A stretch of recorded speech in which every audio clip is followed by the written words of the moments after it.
Hey y'all, hey, welcome to Tootie Talk Sense. How y'all doing on this Taco Tuesday? Now, let me tell you right away what we're gonna talk about. So there's this amusement park, like, and they're gonna have a, a water slide roller coaster in Georgia. So I was looking at the newspaper article, and they were saying how it was built on a black barrier ground. A water slide roller coaster in Georgia. So that's what we're gonna talk about. I'm gonna take y'all through the process that I went through to try to find out what happened. What is this black barrier ground, right? So for the new people, right? Come on in here, like the video as you come in, subscribe to the channel if you haven't already. Um, Follow me on the social media. Tootie Talks Sense is all of them except Twitter or X is what is known as now, and that is Tootie Talks. So let me pull up the newspaper article while y'all go ahead and take the time and subscribe to the channel. So first, this was my process, y'all. First, I went, wait, y'all almost then left the studio. First, I went and because we're taking now, what's going on is that my bonus daughter, right? She's graduating in May, so she live in Georgia with her mom and her mom's side of the family. So we're going as a family. We're going to take a road trip down there with all her sisters, my oldest, the two youngest, and we're going to all go to in our in-laws, right? My mother-in-law, father-in-law. So we're going to go down there. And I was thinking, like, because we's broke. So I was like, you know us. We quick to multitask, to double up something that's supposed to be for one thing, make for something else. Oh, let me see what's down there that we could take the family to. So that way, we take them to one thing while we're down there. I'll be like, that was our vacation. That was the whole summer vacation. So I'm looking at stuff to do in Georgia. Excuse me. All right. And then it comes up that that is this water. It was called a water roller coaster. And I was like, okay, let's see what this is about. Because my husband loves roller coasters and the kids love water parks. So, win-win. I can't swim, but I can sit there, when usually water parks have a little falling rain and things like that. I just sat up under that stuff because I'm the only one in the family who can't swim, okay? I took all my kids and put them in swimming except the 3-year-old, which we haven't done her yet. But I put the other ones in swimming so everybody can learn how to swim. I said, because if I drown, I hunt all y'all. Okay, there's too many people here to know how to swim. If something happens and I drown. Now, and I didn't want my kids to have the fear that I have of swimming. So I made sure they went YMCA. They got lessons. They know how to swim. So then when I clicked on the article, it was something in the article about it said something about like it was there's controversy about this new water park because it's built on a black burial ground. And I'm like, wait a minute. Now I got to see what's the history of this because I'm not going to try to be out there if my ancestors going to be mad at me. Okay. So let me see. Let me find the first article that I read about it. All right. It's taking me to slides. Our slides. There it is. The shutter string. I think it's this one. Yeah, it's this one, yeah. So y'all see it there. It look a little small. Let me make my string bigger. Yeah. Because this look a little small. But this is from, and I'm sharing it under fair use. So I'm going to be looking down to read the article. So I ain't going to give y'all eye contact for a little bit. But I'll be right back. Okay, you see me, I see you. I'll be right back. Now this is from the New York Post. And it says, new apocalypse water slide at Georgia Haunted Lake Lanier causes uproar. Please go to hell. That is the title of the article. I was like, I guarantee you that's one of us didn't told somebody to please go to hell. I love us. Like Monique say, for real. Locals are in an uproar over plans to build a waterside roller coaster at Georgia's Lake Lanier, which is infamous for its troubling past. The ride will be part of the new fenced-up water park in Margaritaville at Lake Lanier Island, which will open on May 4th, according to his website. The water slide coaster known as Apocalypse. I said Apocalypse. I'm a Walking Dead fan. You know I'll be watching all the zombie movies. But the park website it will define aquatic thrills. Officials attended a groundbreaking ceremony for the ride on Wednesday. Lake Lanier is located about an hour northeast of Atlanta. The water park will open on May 4th. It will be the largest blastone rainbow drop in the U.S., including up and down speeds of around 30 miles per hour. Online commentators, however, were quick to slam the construction, citing the popular lake's troubling past. So that's all like, what troubling past? Water slide park at Lake Lanier, please go to hell. One person wrote on X. I'm like, gotta be one of us. Located northeast of Atlanta, the popular lake was built on top of what was once a thriving Black community in the early 1900s, Yahoo News reported. The town, known as Oscarvillie, was decimated when its residents was forced to flee following the murder of a 18-year-old white woman in 1912, the outlet explained. 3 young Black men from the area was accused of the attack and was lynched for the crime, despite the evidence against them.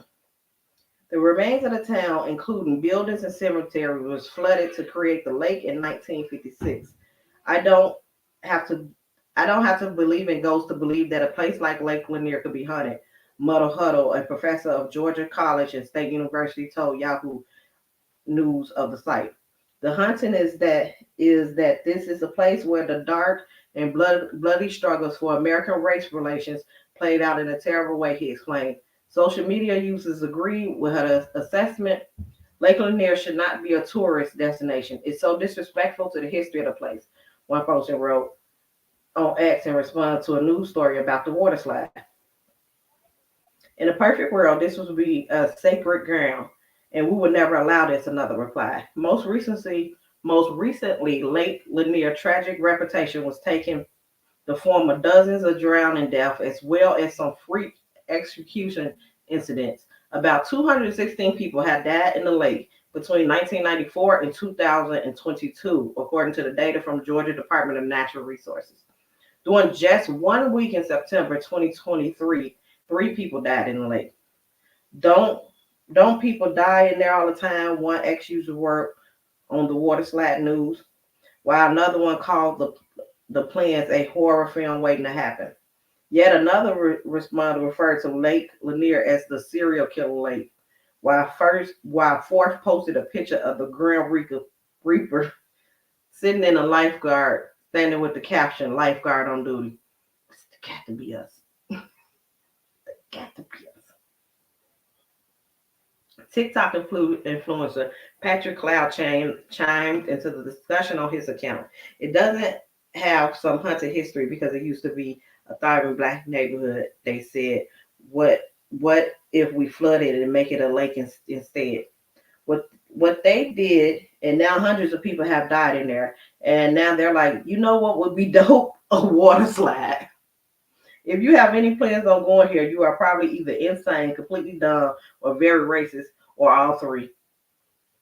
So I was like, because they gonna have us going here, and we don't know nothing about the history of this place. So with this article, all it was saying is that, it was a Black town that was flooded, and I'm like, why I ain't never heard of this? So then I wanted to go and find out, because I like to know my history. So when the first thing that I pulled up, it was now what's this? This is the Medium. So I was like, I want a more reputable website. But I'll read y'all what the Medium had, just so y'all can go through the process I went through. Come on this journey with me, okay? So the Medium is at Foresight 1912, The Truth About Lake Lanier, Oscarvillie. Y'all, if I'm pronouncing that wrong, let me know in the comments. Let me pull up the comments as well. Let me know, have y'all ever heard of this? Like, am I the last person to hear this? This happened in 1912. This newspaper article about it. Actually, there's actually a documentary. If anybody can get their hands on the documentary, let me know where you got it from. Because there's the documentary that have stories of either the family that fled families, they went and researched families that fled and did interviews with the living members. And that was on PBS, but it's no longer there. They only have like this special one that is like for classrooms, teachers is like $200. That's the only one that I can find. I can't find the individual documentary for this anymore. And I think it's supposed to be a book. Now, if I can get my hands on a book, then I read the book. But let me continue on with this first one that I found. And I'm like, I have never heard of this website. So I don't know how reputable it is. So I was like, but it's called The Medium. TheMedium.com. So it says Foresight 1912, the truth about Lake Lanier and Oscarvillie. And it's by Monique Rojas, communication coordinator. So Lake Lanier, a local attraction that often draws attention for the fatalities that occurs in its water, was established through eminent domain, much like Lake Blue Ridge in Fannin County and the other man-made bodies of water in Georgia to supply the Butterford Dam. So it's like it was a land-made, and that's what they're talking about, the flooding, that the town was flooded because it's a land-made lake. Before the U.S. Army Corps of Engineers created Lake Lanier in Forsyth County, they held a history of pain, death, and ongoing racial tension. There is a long-standing myth that this body of water was created to flood a predominant Black town in Forsyth named Oscarvillie. The ideal is not impossible given historical instances of racial violence against Black communities, such as the Thisthe Race Massacre in 1921, the Rosewood Race Massacre in 1923, and the Red Summer of 1919. And there's I had did some research. This was before this, but during this time, the 1900s, it was called the era of lynching, because there was a large number of lynching of Black people because it was Tuesday. Like it was just when they felt like it. And then I seen an interesting fact that when they traced a lot of this lynching, when people was ran out of their neighborhood, the interesting fact was when they traced and see what was going on, it was pretty much that they was getting jealous of Black people coming together in those communities, and they was actually, they was profiting, and they was succeeding in those communities, and they had nice houses, and they had things that the white people admired and that they didn't have in their own house. And they like, how these Black people get this stuff? And so then, the story typically goes, something that happened to a white woman. The white woman said the Black man and did it. It's a lynching of the Black man, and then it's a whole taking of that whole community. And that's, if I could remember the name of that documentary, then I would I'll place it, but I can't remember. It was a while ago that I seen it. So let me continue with the article. However, the characterization of Oscarvillie as an all-Black town obliterated by flood water is more myth than reality. The myth is Oscarvillie was an all-Black town and people was kicked out to make room for Lake Lanier. The fact is that Oscarvillie was a predominantly white town. A mass exodus of Black residents from the town is true, but it occurred across Forsyth County. At the start of the 20th century, after Reconstruction, there was a clear shift in favor of separating Black and white citizens. Georgia Governor M. Hoke Smith was a segregationist. As the publisher of the Atlanta Journal, now known as the Atlanta Journal-Constitution, his views was reflected in his newspaper reporting in his 1906 gubernatorial campaign.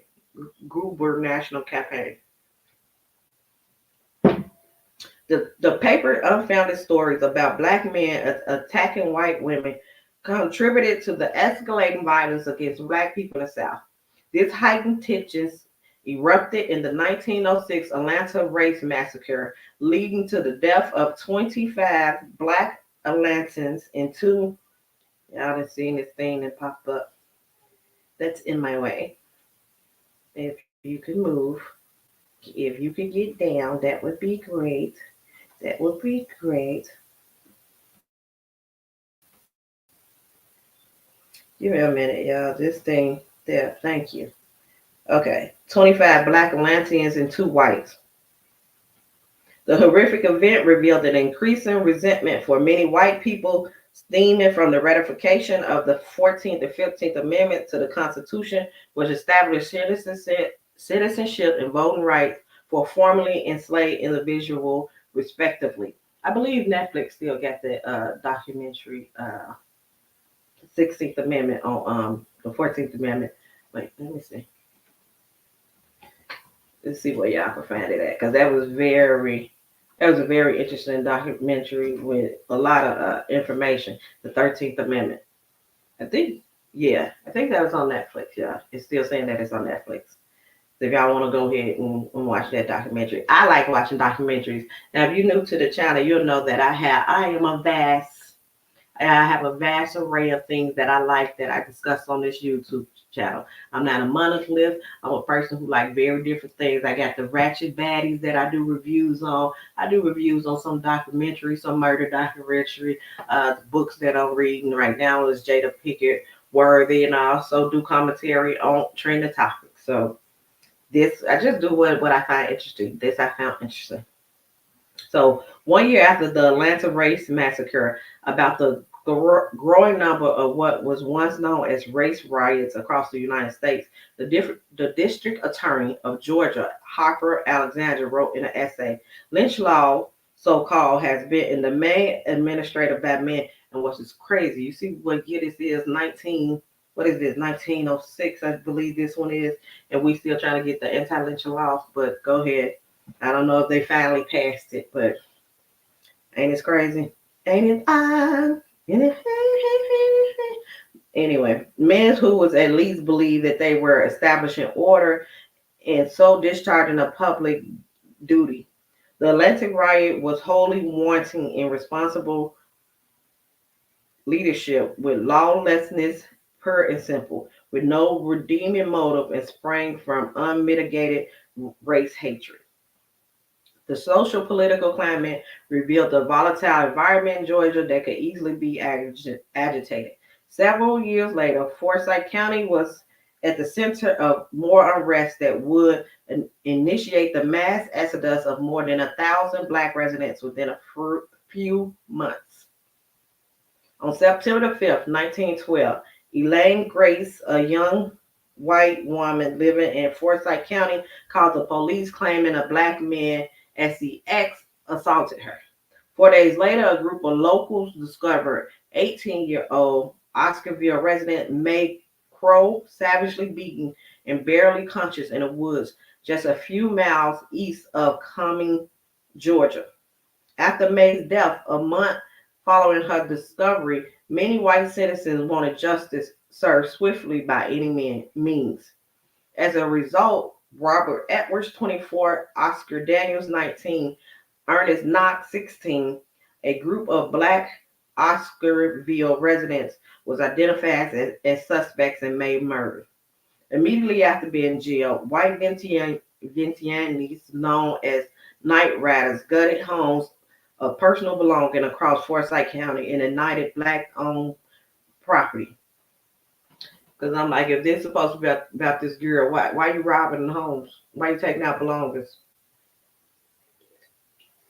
Edwards was accosted by a lynch mob shortly following his arrest and lynch in downtown Cumming. Over 3 months, more than 1,000 Black residents was pushed into neighborhood counties to escape the violence that permeated Forsyth County. I said push. Who in the Florida textbook wrote this? Because that's a nice way to put it. Daniel Knox received due process in the following months and were quickly sentenced to death by hanging. Received due process. See, yeah, somebody in Florida wrote this. By the time, this is how they want the new books in Florida to be nice and sweet like that. They received due process. It was given all the legalities of the American great justice system. By the time of their execution on October 25th, 1912, most Black residents have vacated the county. You think? Myth. This is what this article said. Myth. Resident of Oscarvillie was killed using flood waters. The fact the land was vacated before the water started coming into what became Lake Lanier. As the mass displacement displacement. Ain't that nice? As the massive displacement of black floor sightings became another facet of Georgia history, the remaining white residents of Oscarvillie continued farming, raising families, and living out their lives until the United States military claimed roughly a quarter of the town through eminent domain on behalf of the Atlanta government. I said, look at God. Now, y'all done ran all the black people out of there. Won't he do it? Then ran all the black people out of there and then took everything, took stuff out their house. And now they talking about displaced. Y'all know that was a whole Rosewood reenactment. Like, you can say displacement if you want to. But they ran all your black people out the neighborhood. Then probably took their house and then took their land and everything. And now y'all over here farming, living good, and the government then came and take all y'all land. Look at God. Won't he do it? Revenge is mine, says the Lord. The Lord said it. I didn't say it. Atlanta desperately needed fresh water, and displacing people in small farming towns in rural areas was an expedited way to help meet the water demands of a growing metropolitan epicenter. The Industrial Bureau and the Chambers of Commerce met in 1947 to officially move forward with building the Burford Dam, which would pool water in Forsyth County to create Lake Lanier. The government purchased 56,000 acres of private land through eminent domain. Unfortunately, white residents from a small section of Oscarvillie who had previously fought to cleanse the land of black people had to leave their property to birth the body of that water. I want to cleanse you. What's the song? Take me to the wall. Yeah, they took you to the water. Take me to the. I know what the ancestors.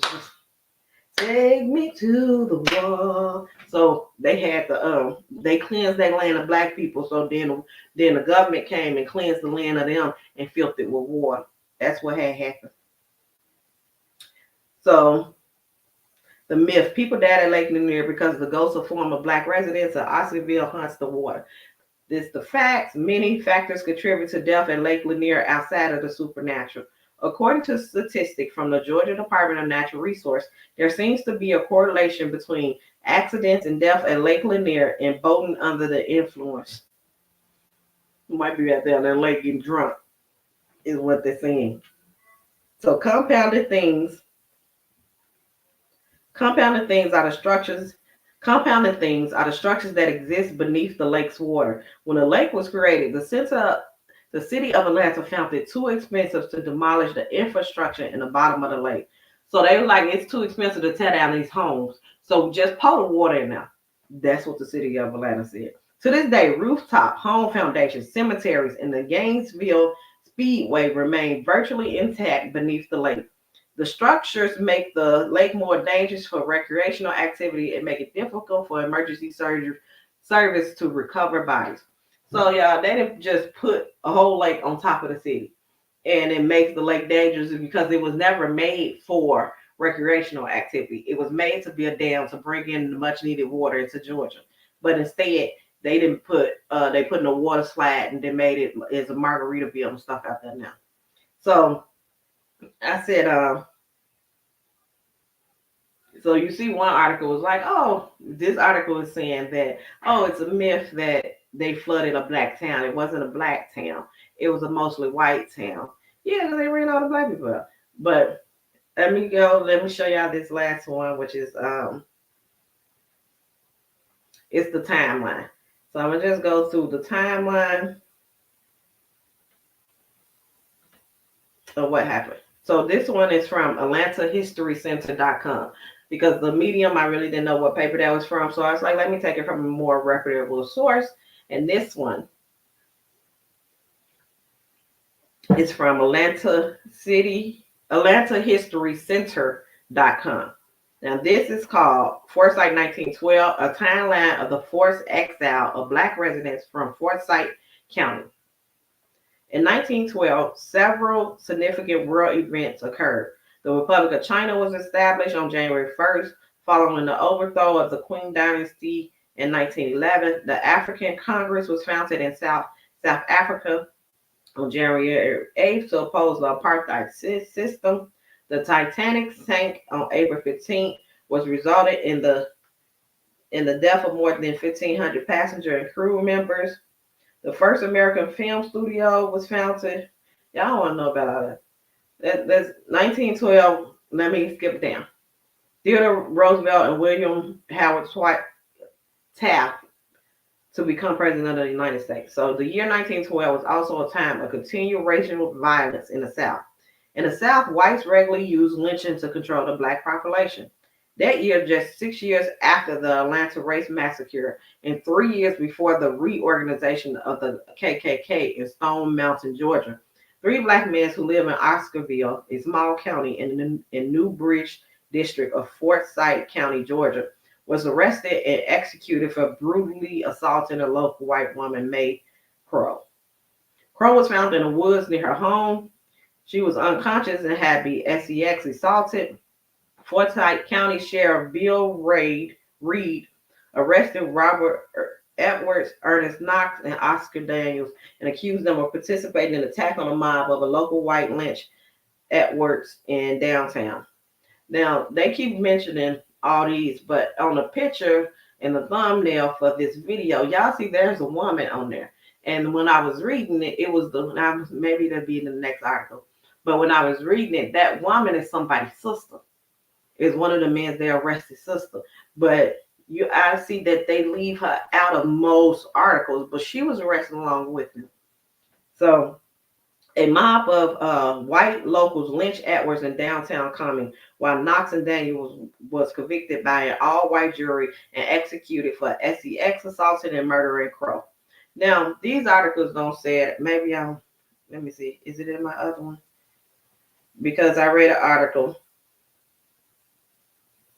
that said what had happened was, of course, the town was mad about the 18-year-old getting assaulted, and then she died like a month later, getting assaulted and left for dead in the woods. She died like a month later, so the town is mad.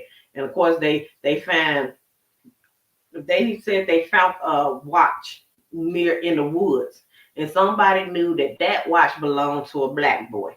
So they took, now let me tell you, the black boy they keep talking about was executed first, who was hung first. He wasn't hung by the sheriff and things like that. He was hung by the mob that came to the jail and took him out of jail. Let me see, what was his name? Lynched Edwards, and a mob of white locals lynched Edwards in downtown Cumming, while Knox and Daniel were convicted by an all-white jury, executed and murdering Crow. So let me see, Edwards. What was Edwards' first name? But Edwards, that's the first one. Now he got arrested. He's the one who's talking about that was his watch. I don't even think it was a watch. I think they said it was a mirror. And I'm like, if it's a mirror, what man a teenage boy, walk around with a mirror in their pocket? More than likely that was the girl mirror. But anyway, they said it was the boy mirror, and they go on and get him, tortures him, makes him confess. He confessed and says it was him and according to them now, he said he admitted to doing it after being, after getting tortured. He admitted to doing it and said it was these 2 other boys who did it with him. So then they put him in jail. The mob comes, takes him out the jail, beats him, and beat him. And there's some sites that said he was shot. There's some who said they don't know for sure if he was shot, but beat him and put him up and hang him in front of the whole town. That's what happened to him. They saying he was executed, by a white mob, not by the sheriff. Then the other 2 boys was taken, and they was taken. And if you look at there's actually something else. They was taken, like National Guard and everything had to be brought in. So them saying that they was harassed, that the black residents was harassed and just left because of harassment and some bull. So anyway, Knox was convicted. These events accumulated in the forced displacement. That's what they're calling it. The forced displacement of more than 1,000 black people from the county and an informal ban on black residents living there until the 1990s. Man, this is in 1912. Black people could not live there after they forced them black people out. The displacement of over 1,000. Yes, it was a majority majority white, but I think they said 98% of their blacks was forced out of that county. So what happened is September 5th, 1912, Ellie Grace, a 22-year-old white resident of Forsyth County, claims a black man entered her home at night and attacked her while her husband was away. When her husband returns, he and others began to search for a man who attempted to assault her. The search party captured Tony Howell, 22, accused him of being an attacker. Forsyth County Sheriff Bill Reed arrested Howard and 4 others: Isaac, 35, Joe, 24, Faith Chester, and Johnny Bake as accomplices. Y'all, I'm messing up that word. He takes them to the jail in Connie. Now, how the lady says one man in her room when her husband away, and y'all arrested four black men. Okay. Threatening lynching at Coming averted. State troopers on duty. Appeals of officers and ministers to let law take its course have affected to sway mob till soldiers arrive in automobiles from Gainesville. 500 white men crowd Forsyth County Jail anticipating violence, break up Negro barbecue, and search blacks for weapons. Preacher whipped, attack on white woman caused trouble. Now this is September 7th, same year, so it's 2 days later. As white residents of Forsyth County learned of the arrest of 5 black men that formed the mob at the jailhouse in Common, a local black preacher. When I heard this, y'all listen to this. A local black preacher, Reverend Grant Smith, goes to the jailhouse after hearing the news. Smith commented to the crowd that Gracie is a sorry white woman. In response, the white mob, which has grown to the size of a few hundred, turns their attention to Smith and brutally beats him. Sheriff Reed and Deputy Gay Loomis intervened and sheltered Smith in the courthouse.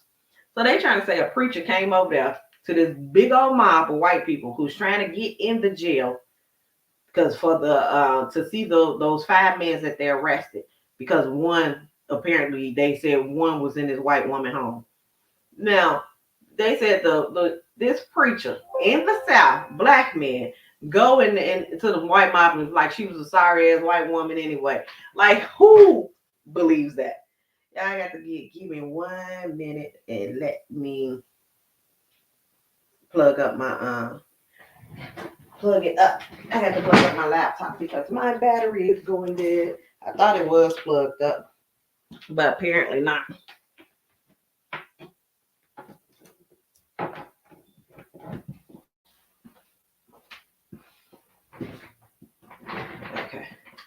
Okay. Y'all tell me in the comments. Do y'all believe that? Y'all believe that black preacher went over there to that white mob and told them that white woman, she was a sorry white woman. And then the sheriffs come and rescue him and put him in the courthouse so he won't get beat to death. Don't sound right to me, but that is what these people are reporting. So at this time, many in Cummings black community was gathered at the Color Methodist campground in the Negro quarters for an annual barbecue. When they learned that the sheriff had arrested Howell and a mob has beaten Smith, men from the barbecue began to make their way to downtown Cummings. This movement sparked a rumor that black people was heading to the town center with explosives to dynamite the town. In response to the tale, more whites with firearms headed to the town square. When the black men who had traveled to the jailhouse arrived, about 500 white residents awaited them. The white men in the crowd chased the black men away while Cumming Mayor Charlie Harris attempted to calm the public, encouraged them to disperse and return to their home. The white mob refuses. Mayor Harris contacted Georgia Governor Joseph Brown and asked him to send the Georgia National Guard to break up the crowd. Governor Brown deploys the closest National Guard unit. The members of the National Guard traveled by car from Marietta and arrived in downtown Cumming. When the National Guard arrived, the crowd finally dispersed. So this is September 8th. Mind the first incident when the white girl said a black man was in her thing in her room was September 5th. So amid the accusations for Ellie Gracie and the beating of Reverend Grant Smith, A white resident of Oscarvillie, May Crow, 18, goes missing after visiting her aunt. Girl 18, throat cut, found unconscious in woods near Cumming. Georgia town stirred by threatened lynching again. Again aflame, a daughter of prominent planter found after all-night hunt and rushed to her home.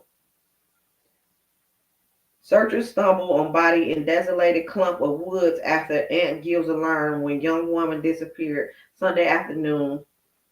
Another crash between races now feared. So then September 9th, the search party discovered Crow unconscious but still alive with her throat slashed in the woods near her home. A search party member, and then look, they already threatened that the race. You just found the girl. Her throat slashed, so I'm quite sure she can't talk. Why are you afraid of race war? You're automatically assuming that this is a black man, or you already know y'all gonna put it on a black man.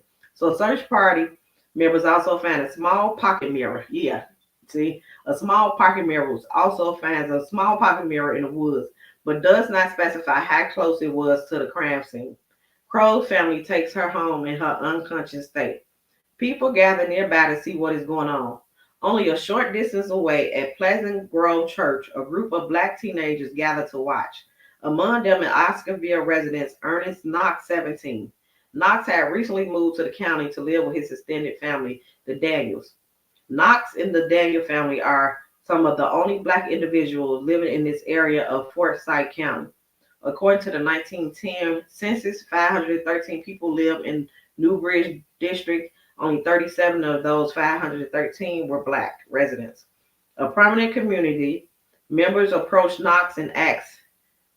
A prominent community member approaches Knox and asks if he knows the mirror. Knox admits to if he owns the mirror. Knox admits to owning it. It is unclear whether Knox knows that a search party has found May Crow's body in his mirror in the woods. After being coerced, Knox admits to attacking Crow. Following his confession, white residents turned Knox over to the authorities. Sheriff arrests Knox. So he's just over there watching the chaos. He's trying to see what's going on. The white people come over here, ask him, "This your mirror?" He like, "Yeah." And so then he admit that the mirror is his. So now they like, "Oh, he did it." And so after they said after being coerced, I'm assuming they beat the shit out of him. And then he admitted to it, which ain't necessarily true either. He probably never admitted to it.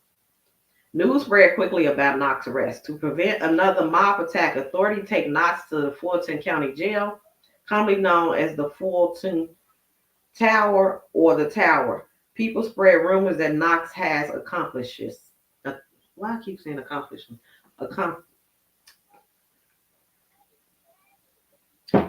Y'all know what I'm saying. Negro suspect lynched in jail. Mob of 2,000 citizens dragged naked body through street. Yeah, you see that? Mob of 2,000 dragged naked body through streets. How did he get naked? Georgia is excited. It's excited. Negro flee to the country while militia hurries to the scene fearing further trouble. So this is September 10th. In the morning, white man in the county in prison robbed Edwards, 24, turned him over to Sheriff Reed. Sheriff Reed arrests Edwards as accomplished. Why I keep messing up this word? Oh. Edwards is the common law husband of Jane Trissy Daniels, 21, Knox's cousin. Okay, so they arrest Knox. Then they arrest Knox's cousin husband. So Sheriff Reed transported Edwards to common jail as news spread of Edwards' arrest. At least 2,000 white men swarmed the small jail, prepared to murder him. Y'all really didn't. Men from the mob break into the jail and bring Edwards outside. They lynch Edwards by hanging him from a telephone pole in downtown Commons. They shot his lifeless body, riddling it with bullets. Negro flees from Forsyth. Enraged white people are driving blacks from county. This is Cumming, Georgia, October 12th. A terrible state of affairs exists among the Negroes of Forsyth County just now. The recent outrage committed upon white women in the county had so enraged the white people that many of them had determined to drive the Negroes, good, bad, and indifferent, from the county. To this end, written notices have been put in rural mailboxes, posted on trees, and thrown on doorsteps, running the Negroes to leave. That was taken from the Atlanta Constitution on October 13, 1912. So in September, the sheriff rearrested three more residents concerning the assault on Crow, Jane Daniels, Oscar Daniels, Daniel's 17-year-old brother. So they arrested Jane Daniels, which is the girl that I was talking about that you don't see too much mentioning in the paper. They arrested her 17-year-old brother. They arrested another guy, Ed Collins, and then their 27-year-old neighbor. So he was a neighbor. He was 27. Jane, and they arrested Jane and her brother. In the aftermath of Edwards lynching, white residents of Forsyth County began terrorizing black families who lived there. Group of white vigilantes in Forsyth used various methods, including threat, arson, to compel black people to leave the county. Newspaper reported that the white residents burnt black churches and distributed notices encouraging black residents to flee. Encouraging. They was like, "Could you please flee? Thank you." They also raided black homes and damaged the buildings by shooting with rifles and other weapons. In the face of these attacks, black residents fled in droves, many taking only what they can carry. Black landowners abandoned their property or sold it at a loss. September 23rd is May Crow dies from injuries sustained during the attack. Because she never regained consciousness, Crow never implicated anyone in her attack. She is buried at Pleasant Grove Church, a short distance from her home on Durango Road in Oscarvillie. With Crow's death, Jane and Oscar Danielle, that's the brother and sister, Knox and Collins, are charged with murder in addition to their original SEX assault charges. So how they charging the girl, I don't know, but they charged the girl, the brother, that her neighbor, and Knox. And this right here, I don't know if y'all can see it. You can see the girl up there, and then I'm assuming that's her brother hand that she holding. And you can see that group of the white men that's marching them down the street. And that was taken October the 12th.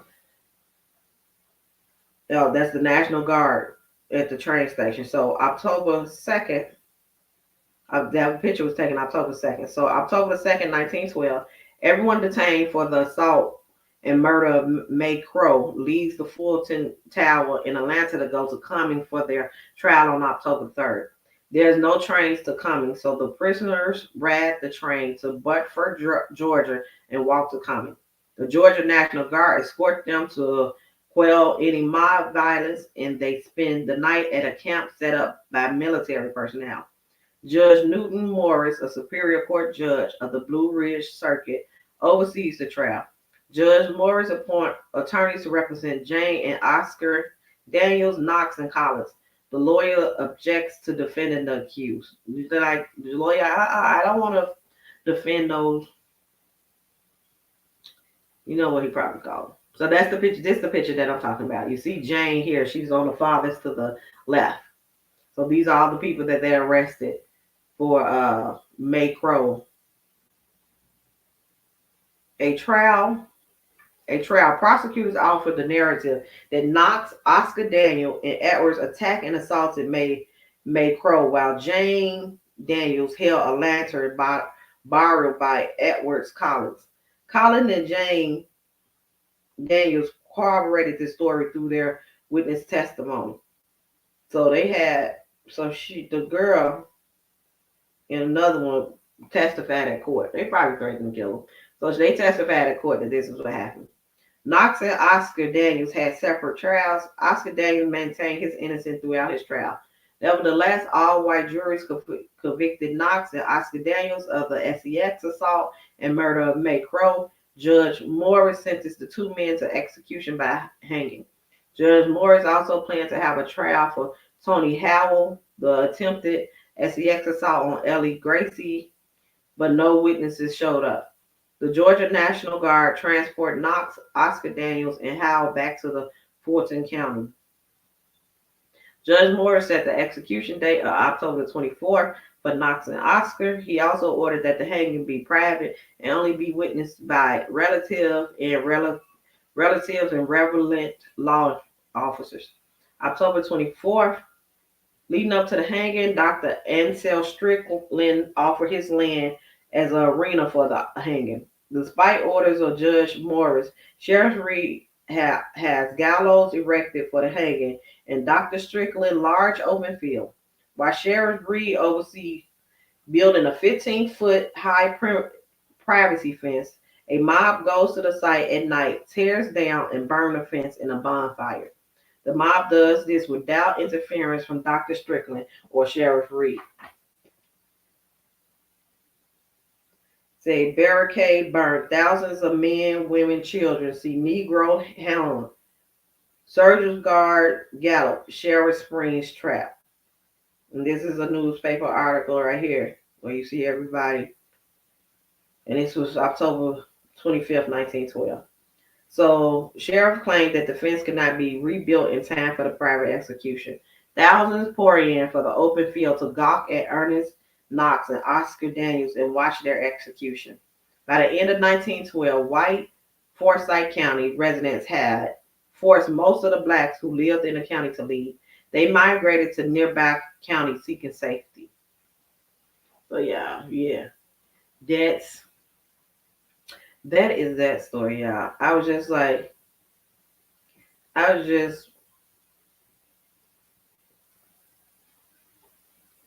trying to see if the other story have any more details that don't, instead of no. Okay, so this story, the next article is just saying how, but I already read that. It's just saying how there's a full town up under this lake. So man, I'm doing this whole commentary about there's a new water park opening in Georgia that's supposed to have this water roller coaster. And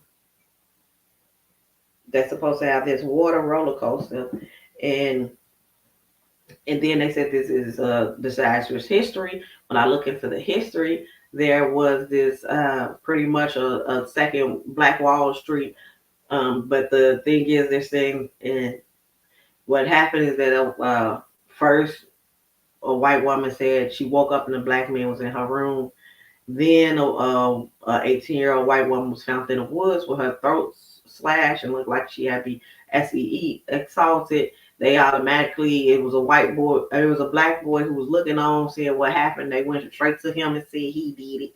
Then he was arrested. A girl, her brother, and a neighbor was arrested. They said the girl held the lantern while the three men assaulted her. So it was a whole race riot. They started to they beat up a preacher. The white mob beat up a preacher. When the first instinct happened, when the girl said she woke up and a black man was in her room, they arrested one man and then end up arresting three more. I don't know how everything is times three when it was one, but they arrested three more. The pastor hear about it, black pastor, he go down to the courthouse. The mob then gathered at the courthouse because a black man was found in a white woman's room. But the black preacher's going down there, right? They say the black preacher walked up and was like, the white woman was sorry. And so they all beat him up, attacked him. The sheriffs end up getting them, putting them up. So about 2-3 days later is when they found the 18-year-old white lady in the woods. Her name was May Crow is her name. And she was found in the woods with her throat slashed and she had been XE assaulted. They put that on for black boys. The first one that they arrested, they took him down to the courthouse. The white mob, they took him down to the jail. The white mob came, took him out the jail, hung him, shot his dead body up. Then they went to found three more people.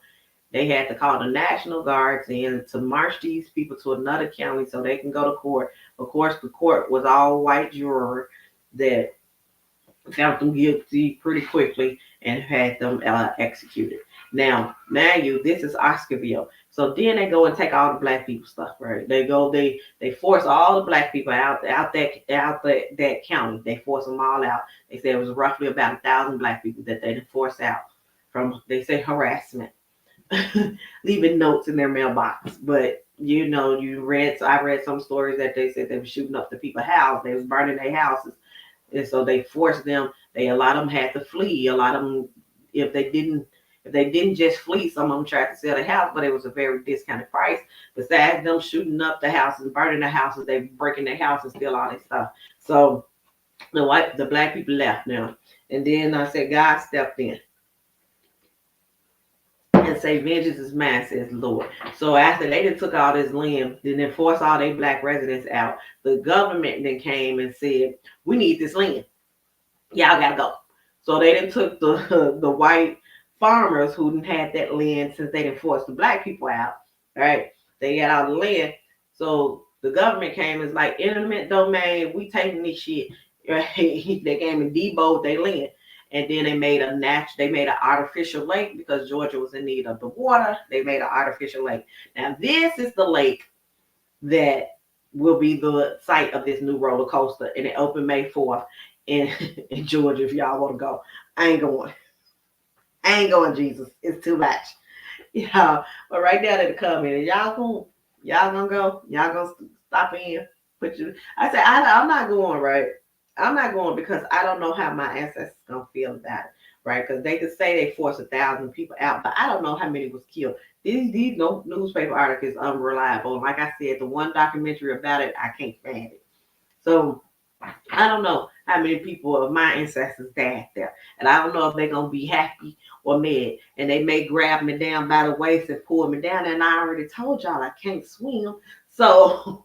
I'm not gonna do it. I don't think I'm gonna go. I wanted to go, but then I found out this history. I'm like, no. Some things you just got to let it alone, let it loose. But they said that up under the lake, they didn't tear the city down. They just put the water on top of the city. So it's cemeteries down there, and because the neighborhood was the majority white. Those ain't even my ancestors that got that water on top of them. Most of them probably not. So they may just be pulling me because they didn't like us going in pools and stuff anyway. So I need Jesus. Y'all feel comfortable going? Let me know if y'all feel comfortable going, if y'all gonna go. Tag me in the pictures and stuff so I can live vicariously through y'all, because I ain't going.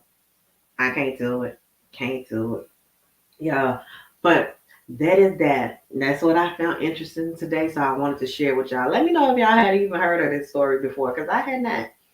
Now, don't forget to like the video, because I'm going to get on up out of here. I didn't bake some chicken and already go eat.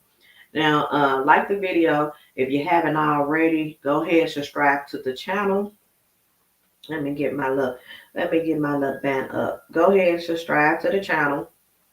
Like the video, subscribe to the channel, follow me on all social media platforms. Don't forget fan base. That's by Isaac Hayes the third. It's Isaac Hayes. Y'all know Isaac Hayes. Isaac Hayes' son got a social media platform, so we should go over there and support that. But don't forget fan base. It's Tootie Talk Sense. But Facebook, Instagram is Tootie Talk Sense. Twitter is Tootie Talk. TikTok is Tootie Talk Sense. Y'all got so many places to follow me. Y'all ain't got no excuses. But don't forget to follow me here and like that doggone video. Okay? Y'all have a good night. I will talk to y'all later. Also, drop in the comments what you want me to talk about next. Okay? Enjoy y'all night. Bye.